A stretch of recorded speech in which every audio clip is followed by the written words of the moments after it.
Hi po, may mamarites lang po ako sa inyo. Alam nyo po ba ang mga taga-Europe, mga France, Italy, London, kinakabahan ngayon dahil sa global warming. Yun pong mga lamok na nagdadala ng dengue, papunta na daw po doon. Lalo na yung Aedes albopictus na mosquito, ang tinatawag na Asian tiger mosquito. Dahil nga po sa global warming, medyo umiinit po ngayon dun sa bandang Europe.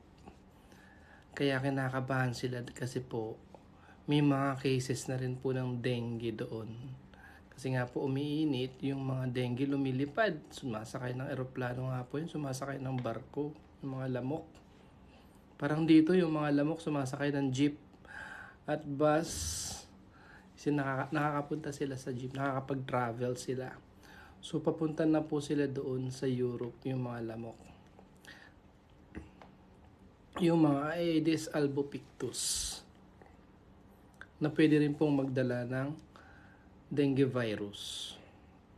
Yung mga lamok na tinatawag na Asian tiger mosquito.